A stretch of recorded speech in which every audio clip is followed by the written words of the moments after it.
There is one thing that all civil engineering firms should be focused on above everything else, and that's the development of their people. In this episode, I have with me Keith Hall, Principal Associate and Traffic Engineering Department Manager at Colliers Engineering Design. And Keith is going to take us through how he as a leader and how his firm really promote, encourage, and support the development of their employees. And this episode is brought to you by Colliers Engineering and Design. Colliers Engineering and Design is a multidiscipline engineering firm with over 1,800 employees in 63 offices nationwide and growing fast. Colliers Engineering and Design maintains an internal culture that is nurtured through the promotion of integrity, collaboration, and socialization. Their employees enjoy hybrid work environments, continuous career advancement, health and wellness offerings, and programs and projects that have a positive impact on society. Colliers Engineering and Design stays on the cutting edge of technology, and their entrepreneurial approach to expansion provides personal and professional development opportunities across the firm.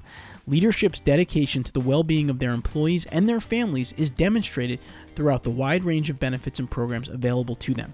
For more information, visit the career page on their website at colliersengineering.com.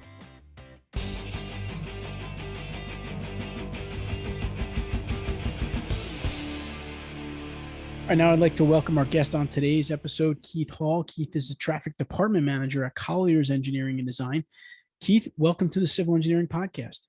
Thanks, Anthony. I appreciate the opportunity to be with you today. Yeah, for sure. We're happy to have you, and always happy to have one of Colliers professionals on with us. Colliers has been a huge proponent and sponsor for EMI's content, helping to keep it free, of course, for all of our listeners, which is great news. So Keith, in your own words, can you talk a little bit about what you do on a daily basis, your role at Colliers Engineering and Design? Sure. So again, Anthony, as you mentioned, my name is Keith Hall. I am a principal associate shareholder and traffic engineering department manager with Colliers Engineering and Design in our Hamilton, New Jersey office. I've been with Colliers for just about 12 years now. My 12-year anniversary will be next month. It was formerly Mazer Consulting. And I really have the honor to work with a tremendous team and lead a team of individuals working on, small traffic projects to very large transportation infrastructure improvement projects for both public and private clients. I really do specialize in all facets of traffic engineering. My real true specialty though is traffic signals. Do a lot of work at the intersection level, traffic signal, bike accommodations, intersection improvements, pedestrian accommodations. That's kind of really where my focus is. When I was, completing my degree at Northeast University, my focus really was in urban design, pedestrian accommodations, bicycle accommodations, kind of complete streets and the like. So that's kind of where my background comes from. I currently serve on the board of ITS New Jersey, Intelligent Transportation Society of New Jersey, on their executive committee. I also hold positions with the Institute of Transportation Engineers, both as chair of their sustainability standing committee, as well as chair their leadership ITE program. I was a graduate of that program actually back in 2016. And then I'm also involved, in other professional activities, in our transportation industry, pretty much here locally. A speaker moderator for, all sorts of conferences and seminars, as well as co-authoring several publications, and then also some, other activities that I'm involved in, some other smaller committees, most notably probably relevant to our conversation. I do serve on ITE's professional development committee, and I'm also on their newly formed equity committee. So that's kind of a quick introduction to who I am and what I do. So our theme for today is going to be professional development, but maybe it should have been how you juggle all those things in the course of a day or a week, because that seems like I guess that could be another episode in the future. But so we are going to focus really on professional development today, and we're going to focus on, firms supporting their professionals. I mean, we talk to professionals in the world of engineering every day here at EMI. We're coaching, we're training, we're interviewing. And most of them say that the most important thing in our career right now that our company can do for us is help us progress in our careers, help us develop. And that's what we're going to talk about. So Keith, to kind of get started, let's talk about yourself for a minute. Talk a little bit about the various credentials and certifications that you've achieved throughout your career and how they've benefited you. Yeah, so for my career in particular, so coming out of earning my degree, I actually sat for the FE while I was still a senior in college. Got my EIT as soon as I graduated with my degree. Since then, I've gotten my PE license, my professional engineer's license in New Jersey, with reciprocity to New York, Connecticut, and North Carolina now. Those are the particular areas where I do a tremendous amount of my work. I am also certified as a professional traffic operations engineer, or PTOE. That's through IT and the Transportation Research Certification Board.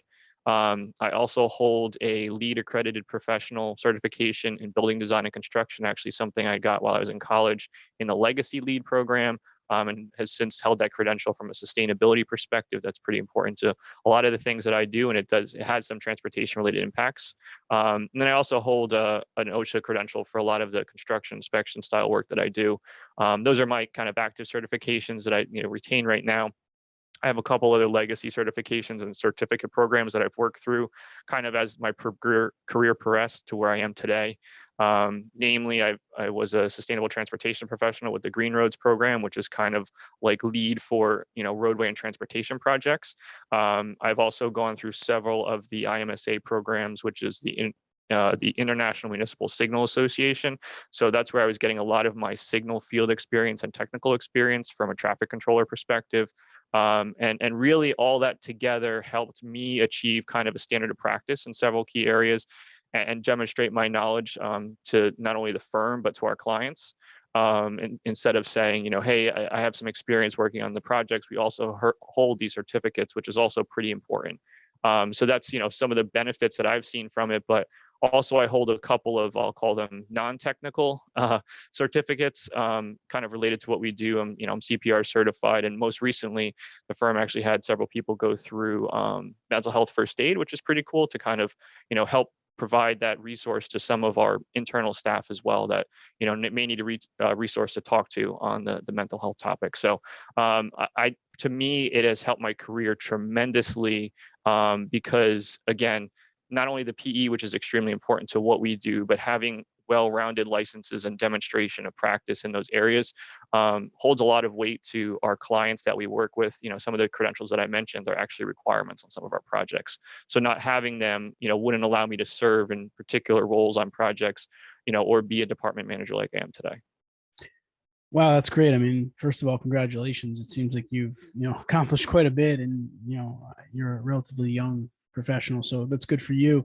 And, it's interesting to hear you kind of rattle through some of those, because I think that there is the idea that you got to get your PE license in the world of civil engineering, for a lot of civil engineers. And I certainly agree with that. I took that route myself, but there are a lot of other potential certifications and licenses that you can accumulate or that you can add to your resume that can be very beneficial, like you said, in the eyes of your clients or prospective clients when they're trying to make a decision on who they trust with their projects, with their complex projects that may require, a lot of technical, complexities that you have to try to understand, showing your knowledge that you have that knowledge. But in terms of like deciding on what credentials to pursue, because you have quite a bit of them there, can you tell us a little bit about that process? Like, how do you decide, hey, I'm going to go for this, I'm going to go for that, this one is really important for me? How did that look like for you? I mean, you touched on the PE one, so I really won't talk about that too much. I'll talk about a couple of the others. So for me, for example, PE was most important to be able to, have that credential to sign plans and stuff. But from my perspective, LEED, for example, I was involved in an organization in college that was, heavily involved in working with building infrastructure, green infrastructure, sustainability. And I kind of found that's where one of my passions lie. And I had the opportunity to sit and take the exam and learn and have that credential. And like I said, I've kept it up through all these years, through all the credential maintenance for it. And it's really important to us, but it's important to me that sustainability is a part of the aspect of what we do, not only from a building perspective, but from transportation infrastructure. That's why I got involved in Green Roads. Like I said, that's similar to LEED, but more geared towards transportation style projects. But you can apply a lot of those same principles that you learn in those different areas, to the projects that we work on. I may not be directly building a building, but things that LEED has related to material reuse, et cetera, can be translated to some of the stuff that I do in transportation on a day-to-day basis. So that was pretty important to me. I would say in some of my other credentials, outside of being an engineer, I'm also a volunteer firefighter and EMT. So that's where a lot of the CPR stuff kind of comes in, because I have kind of a crossover of my credentials to extent, especially from an emergency management perspective. So the particular one from the mental health first aid to me was one of the most unique opportunities here that was offered through CED. And I took an opportunity to capitalize on that and go through the training for that program, because it is really something kind of new and on the forefront, and it's a way to kind of give back and support our employees. So I thought that was extremely important. So that's kind of how I navigated some of those aspects.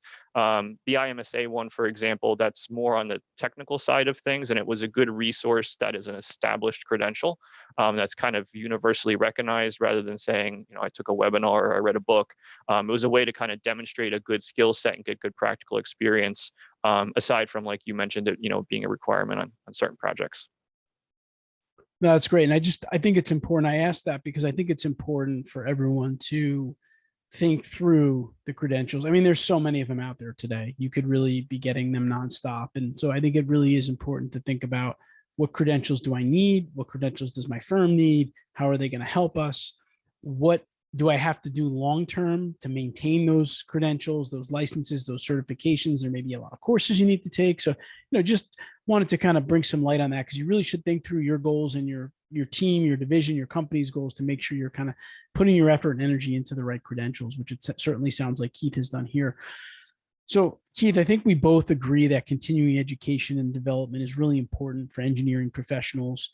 How would you describe it to, let's say, maybe some of your team members as they started their careers, the importance of it? Why is it important? How would you explain that to them? From my perspective, I think it's kind of foundational to what we do and how we evolve and become, the quality engineer, and be able to give back to the society that we kind of serve, especially in the transportation sector.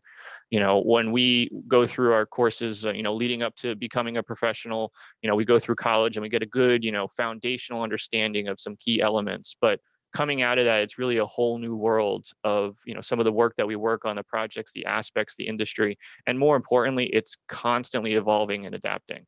There's new advances, technologies, innovative solutions, and continuing education and development is really a way to keep you at the forefront of all that. From my perspective as a transportation professional, when I was in college, we weren't really looking at things such as complete streets, smart cities, connected and autonomous vehicles, electrification. That wasn't the hot topics of the stuff that we looked at.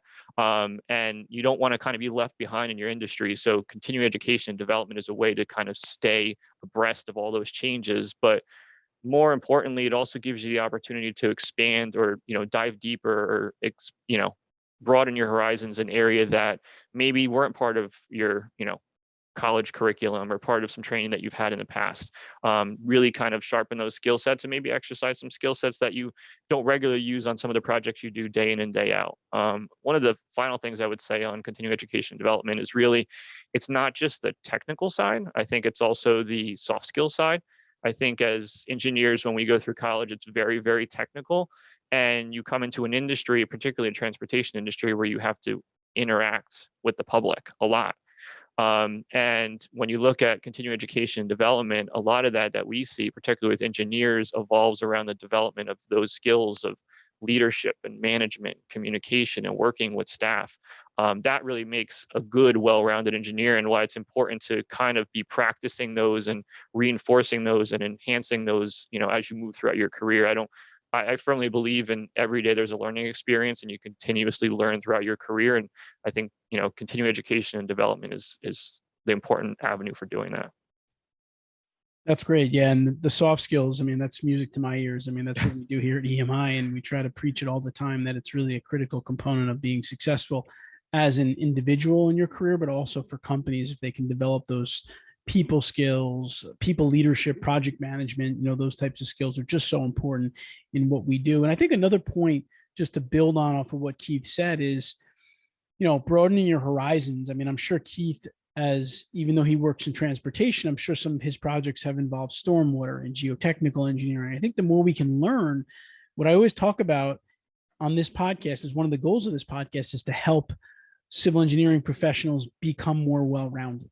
And so if you can learn about the different disciplines in civil engineering, that's going to be helpful for you in talking with clients. And even in a multidisciplinary firm, you can talk to other departments more easier when you're collecting data, you're putting together a proposal. So I think it's very beneficial to learn about the different areas of what you do. In fact, we just recently published an episode on the podcast here on forensic engineering, which I hadn't known that much about. And I think it's something that a civil engineer could get involved with, could have to talk to another forensic engineer. So, I think continuing to broaden your horizons and develop yourself really has a lot of benefits going forward in the world, in the consulting world, or really in any engineering organization. And so to take the conversation a little bit further here, Keith, how do you, as a leader in the company or Colliers as a whole, encourage the development of all the employees at the firm? So here at Colliers, again, we have 5 core values that are kind of, pillars of how we've built the firm. And one of those core values actually is advancement. And I'll try to paraphrase Kevin Haney, our president and CEO. He actually just released a message, one of his routine updates to all employees.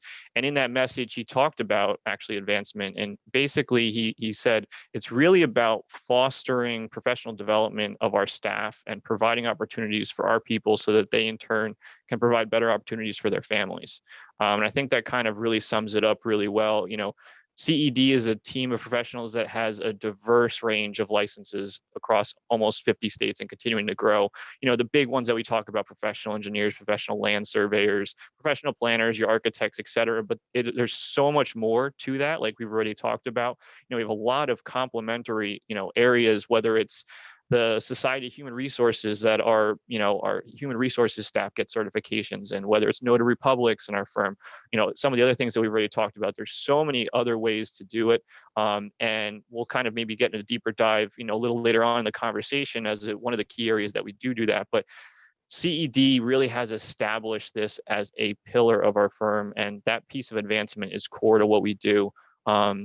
From our perspective, we have an online portal for employees that has access to, I think, somewhere over 1,500 online courses that benefit all employees, across a variety of technical and non-technical areas. And that's in addition to all the internally led efforts, whether it's management training, leadership training that we do internally, a lot of which is recorded and curated in-house for what we call CED University, that we kind of translate out to our employees as well. But, having it as a core value really encourages our employees to go after it. There's tons of avenues in addition to those two that we do encourage, whether it's active participation in a professional society or association, whether it's advancing a degree. Colliers has a tremendous amount of opportunities and benefits for its employees to actually go and not only bolster themselves, their resume and their credentials, but more importantly, the firm's credentials. So it's kind of, from our perspective, a win-win in terms of encouraging staff to really move forward and find areas where they think they can advance their career from a development standpoint. That's great. And I like that it's one of your values, not just that it's one of your values, because I think a lot of companies have a lot of values. And I think if people hear that, they may say, hey, does a company really, some people don't even know what the values are, for their company. But at the same time, it sounds like there, and by the way, when Keith says CED, that's Colliers Engineering and Design. And so it's great that CED has this value of advancement, but what's even better is hearing that your CEO just talks about it on a regular basis and puts information out there about it. And obviously they're backing it up with all the different programs that you just mentioned. So that's great. And I would say to you out there, listen, all of our listeners, is that if you don't have these kinds of programs at your firm, for whatever reason, maybe your firm is small, you're still building up, it's certainly an initiative that you can lead within your company. I mean, listen, that's how these things happen, right? A couple of professionals in the firm say, hey, we need more learning and development. We need more continuing education. And, there may just be not enough people to work on these items yet within your company. You can lead the charge. You can make an initiative. You can find a program. You can develop a program. So, I think that people will listen if you have a goal and you have a plan, you present it the right way.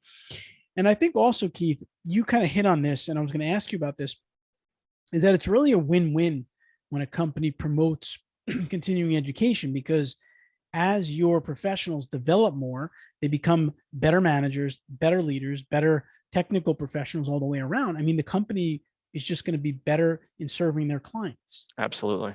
Yeah. I mean, from our perspective, it's, it not only helps them, but it helps service our clients. It brings that value to the table that we promise to our client. It brings that, quality product. And more importantly, we're all about innovation. We're always looking for, how to best provide these services and a solution to the client that meets their needs. There is no such thing as a cookie cutter project, in our industry. Everything has its unique challenges, and having individuals that have this, wide array or diverse, skill set is definitely really important. But, making sure that we have individuals across the spectrum of what we do kind of licensed and certified in those areas. Yeah, that's great. And I think one of the kind of the challenges that a lot of, well, I think all consulting firms are up against is they're busy. We know the industry is really busy right now. We've got the Infrastructure Investment and Jobs Act that's going to bring even more work to the table, which means people are going to be even busier. And so I've heard a lot of firms say, we just don't have the time to do training. We don't have the time to take our professionals off of their work and do continuing education. And I think the challenge with that is eventually going to catch up with you, and your professionals aren't going to stay up to date on the technical trends and topics and develop their leadership skills. They're going to potentially get burnt out, and they're not going to see that you're promoting their careers. And like I said at the beginning of the show, that is what engineering professionals tell us today is the most important thing in their careers, is their company supporting their career growth. So I think you kind of have to balance that out, and you can't just make the excuse that we're too busy for continuing education, because it's just going to come back to get you, and you're going to be worse off than you are if you didn't take the time to do it. And I've seen it happen in many organizations. So to that end, Keith, what are some of the ways that engineering organizations can improve the development of their employees? That's a great question. I mean, I think I'll try to draw a little analogy to what we've done here, in terms of our Going Places initiative, which was actually an initiative that I helped start 4 years ago.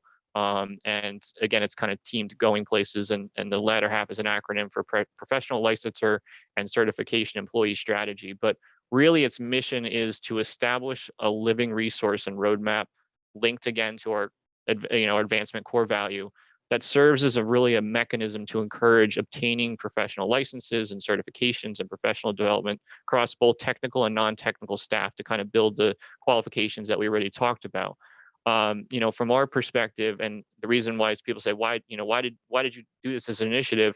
When I was going for my PE again, when we were, kind of a smaller firm and continuing to grow, one of the gaps identified was there was really never a resource at that time to kind of help you along the way, an internal resource to kind of, provide that guidance of how do you do the application? What do you expect? What are some of the tips and tricks? You kind of had to fumble your way or find the right individual that maybe just took it. And from my perspective, my experience was, I was like, I got to sign up for a review course. So I signed up for one, went to a few times and said, this is not going to align with what I need to do to pass this exam. So I ended up signing up for another one, on my own time, because I was committed to being able to pass it on my first try. But more importantly, I realized the importance of it. And I said, I wish somebody would have really told me, hey, this one's probably not that great, or this one's got a good resource for you. So really, that was kind of what empowered myself and a team of individuals as part of our association initiative at Maser at the time, now Colliers Engineering and Design, to really kind of put together this roadmap to guide employees internally kind of through this process of advancing their career. And it's been fantastic. Since the initiative kind of kicked off, it's been picked up by our knowledge management team. And it talks about a host of things, from internal processes to how to fill out applications, to offering discounted study courses and what are the recommended ones that they have, and where can you find materials, where are tips and tricks on how to study for it, sharing resources, all that stuff. And we're leveraging, kind of the tools that everybody wants to use. We're leveraging 365 and chat channels with our team. But it's been a really great way to offer a resource to our staff that was built internally, not something that we went out and paid for and bought. It was really a way to kind of leverage our internal resources to put together, a resource that you may not find elsewhere. And I think that's really important for, kind of firms to think about, is providing, kind of that roadmap for, individuals in their firms to kind of help guide them along that path. Because, a lot of times they want to get from point A to point B, but they don't know how to basically, what's the road in between. The other piece that is really important that we kind of integrated into Going Places is that it's really the relationship side of it. So what we found is, as we're continuing to grow as a firm, there's a tremendous amount of individuals that are taking similar exams or the same exam in the same area, whether it's geographic or technical. And they've really been able to link up and develop a relationship, whether it's studying through practice problems, looking at questions. They've really been able to work with other employees that are going through their same process, and it's really helped them better succeed on, either obtaining a certification or taking an exam.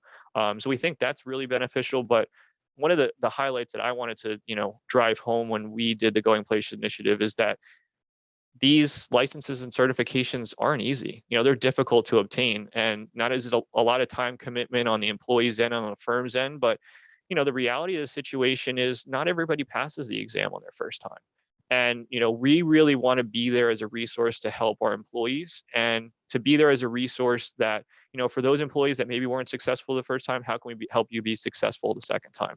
And as part of Going Places, we actually have a support team that they can put in touch with those individuals that maybe weren't successful the first time, with another person here at the firm that had the same experience. And they could kind of do kind of a little bit of one-on-one mentoring and talk about some things, maybe areas they can look to improve, but basically a resource to kind of coach them through and not be discouraged in the fact that, maybe they didn't pass the exam on the first time, or maybe they weren't successful in the certification. But that's not by any means a reason to give up. We firmly believe in our people and that they can, obtain their career goals, and we want to be that kind of resource. So it's that human side of things and a relationship side of things that also complements providing, the normal resources of, hey, there's courses online that you could take, et cetera. Yeah, that's great. A lot of good stuff there. And really it's about, support, about supporting. And really what I like about it is it's about knowledge sharing. And I think that that's where a lot of consulting firms that we work with struggle with. I mean, they have all these offices, all these different locations, and they don't have the network to bring the information together. Whereas someone sitting in their Florida office maybe passed an exam or obtained a credential, and someone in their New York office is really struggling to get it. And there's no way to connect the two people. So it's great to hear that you're doing that. And we've also been helping firms build these career roadmaps lately. It's actually been something we've been doing a lot of, and it really is important because we'll talk to an engineering professional and they'll say, I don't really know where I'm going in my company. I can't see the road ahead. And what happens in that case is that they don't have any clarity around their career.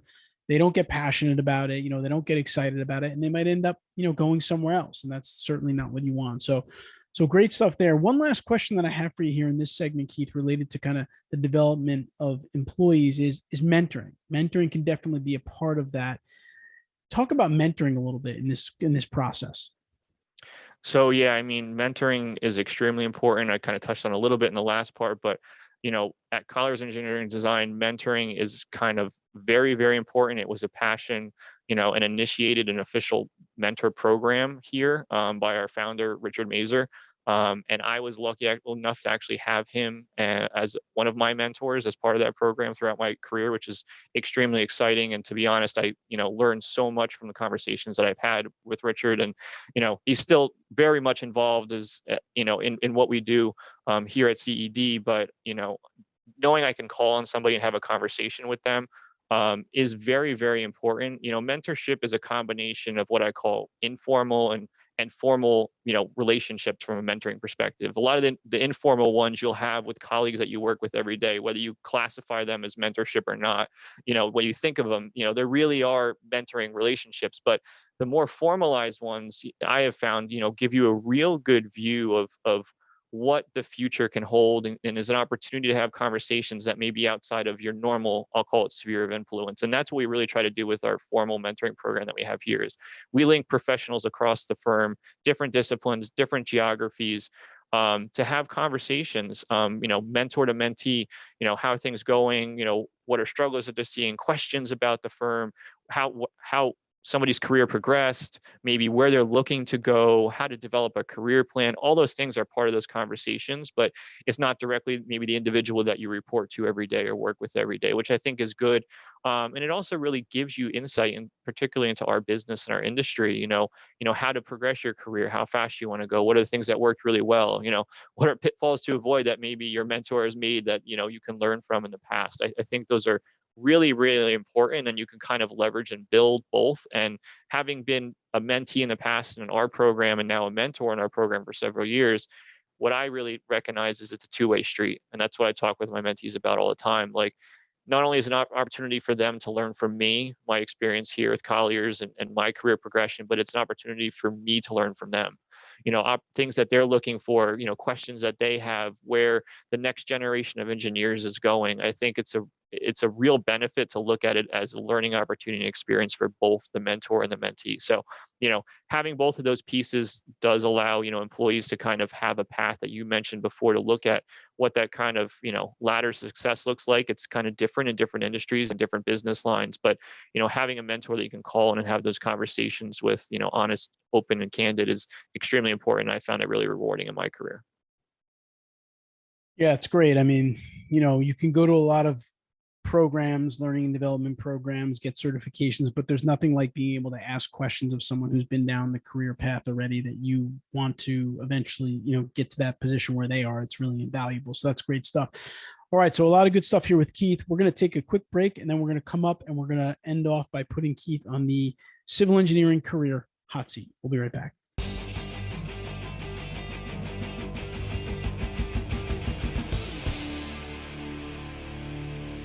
All right, we are back with Keith Hall. Keith is the Traffic Engineering Department Manager with Colliers Engineering and Design. He has given us some great input around the importance of developing a company's employees and how Colliers has really focused on that. But now, Keith, we have to put you on the hot seat. You ready?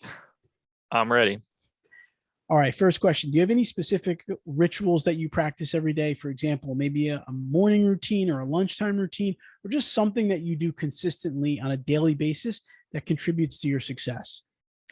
Yeah, so I'll say two quick things. First, from a technical, detailed oriented perspective, I'm very task oriented. So I know when I come in the morning every day, I have a great task list, and I know my energy when my energy is high and when my energy is going to be low.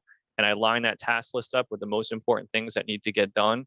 And I know when I can cross things off, it's the best feeling in the world. So that's kind of my morning routine to make sure I get things done. My task list is set and my day's a success. The other thing I would say is more of a routine aspect. Once a day, at least once a day, I make sure that I am recognizing either my staff or those that I work with or client that I work with by a simple note of thanks, recognition, et cetera. I think it speaks volumes. I think individuals just saying thank you or offering a portion of appreciation for something that's done. I think it goes unnoticed in a lot of the work that we do. And taking a few minutes to just say thanks, that was a great job on that, et cetera, really goes a long way for working with your staff or your clients. Wow, those are great. Awesome. All right. What is one book that you might recommend to engineers, or just a book that you found to be helpful for you in your professional or personal development, if you have one? Sure. So I read a lot of leadership books, so I'll probably pick from that kind of arena, but I would say 5 Levels of Leadership by John C. Maxwell. That's kind of one of my favorite books on leadership. It talks about his 5 Ps, which is position, permission, production, people development, pinnacle. And I think it's a great book because it kind of helps you throughout that process. And it really is 5 levels, and it helps you to identify ways to master each level and move on to the next. So it's kind of a book you can kind of review a little bit, read a little bit, put down, try to master it, come back to it, as opposed to reading through it kind of, sitting on a shelf. Awesome. Yeah, Maxwell he's excellent in terms of leadership. All right. So Keith, thinking back on your managers of the past, think about your favorite managers, and you don't have to name names, but what made them your favorite? We're trying to understand some of the key traits and characteristics of great managers in the world of civil engineering.